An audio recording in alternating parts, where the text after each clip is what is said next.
Well, a couple of RIPs before I let you go. Jam Master Jay died a long time ago, but 2 men were actually found guilty of killing him. Yeah, we talked about that on my podcast. Mm-hmm. And when I had ended the episode, I had asked whatever, like, so no justice ever came to Jam Master Jay, and then I found out, yeah. Yeah, one of the guys was his godson. It was like their main bodyguard's son, who they pretty much just raised. Yeah. And like year after year, this guy would have pictures next to the Jam Master Jay funeral, mural. Just, oh, I miss my man. I heard something, I don't know how true this is, but I heard that during the funeral, the godson kind of like wailed all over the casket and was hugging it and doing the stereotypical black, why, Lord? Why not me, Lord? I don't know how true that is. Do you know if there's any truth to that? I haven't heard that, but it might be true. I brought that up to I didn't follow the trial very closely. Well, I brought that up to say, that reminds me of that brilliant Chris Rock joke where he, goes, I love black people. I hate niggas. Because you get robbed, niggas will come up to your house the next day and go, heard you got robbed. And nigga, you was robbing me. You ain't seen shit because you was doing shit. Right, yeah. Yeah, it's wild, man. It's a wild story. And then once you get into the actual story of it, you found out that this whole thing was over Jam Master Jay started to sell drugs at one point because the money had slowed down and he was supporting a whole bunch of people. And I'm just going, Southwest Tea from BMF was allegedly his supplier. Right. And, he was, I'm just going to do a couple quick flips to get my money up and then I'll be good. And apparently these guys were cut out of that deal and they felt some type of way. So as revenge, they go and kill him. And, yeah, man, it's sad that you have some of these legends that you think are just going to be good forever. But that money in entertainment, it doesn't stay forever. Actually, when you get to your height, usually the only way to go is downhill. And if you don't invest, that's why at some point you gotta have business savvy, man. Yeah. And that's another thing in the black community. I wish we were more financially literate.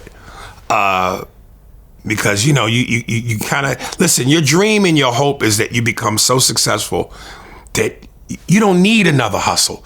Yeah. But even now, even if you are that successful, there's never such thing as too much money. Right. So but there are some people that don't become that successful or as successful, and you need a side hustle. You need several. Yeah. So whether you don't need it or whether you have it, it's not a bad thing. Yeah. Rest in peace, Carl Weathers.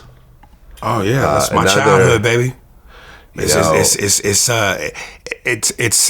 a little scary because these are the people that I grew up watching, and now I'm totally grown, and they're slowly but surely declining. Yes. It's like Carl Weathers, Bruce Willis got dementia. Yeah. Stallone and Schwarzenegger are both like fucking damn near 80. Yeah. Van Damme's splits don't look as good. Steven Seagal is a fat piece of shit. It's just all my 80s action heroes are done. Yeah. So like in Life with Eddie Murphy and Martin Lawrence, we on deck.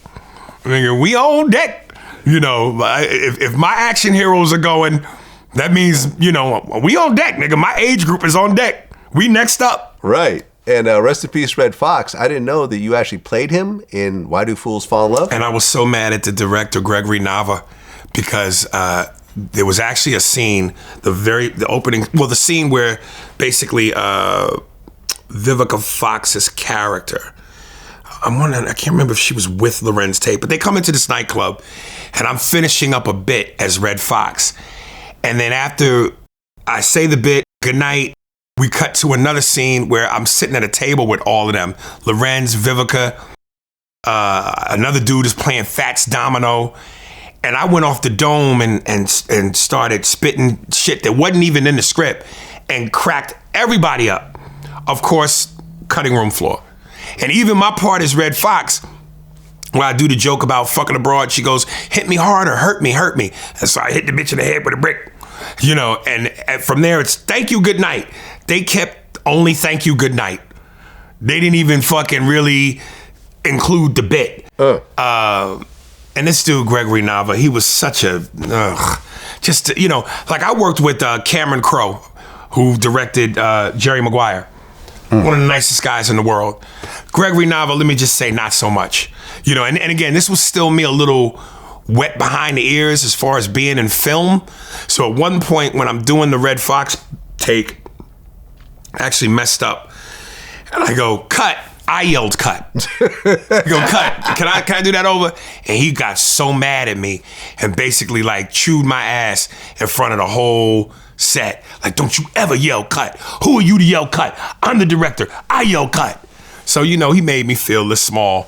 I mean, but that is true, though. You're not supposed to yell cut. I didn't know that. This is I'm new in Hollywood. I'm a kid. You know, this is my first time in this life. So I didn't know that. Yeah.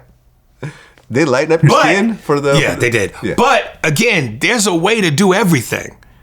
We just talked about it with the Steve Stoughton... Yeah. I mean, Dame Dash, you know, there's no reason to ever be an asshole, no matter what level you're on. But certainly, if I'm the star of the film and I yell cut, I bet you that motherfucker don't do that. Why is that? Because we in the same position of power. Yep. And I'm going to leave with this. I didn't know that your mom was a singer. Yeah, still is. Jazz and blues singer. Yeah. Sang with the great Lionel Hampton, jazz legend. Yeah. And she had a photo that I saw when I was a kid where she had performed at the White House in front of Reagan. Oh, nice. So it's her on stage singing with Reagan in the background off to the side. So, yeah, man. Doris Spears. Yes. Has a very interesting song title, by the way. Which one? Ode to a Whore. Yeah. Yeah. Yeah, I was listening to it this morning. It's on Spotify. Were you really? Yeah, Ode to a Whore. Yeah.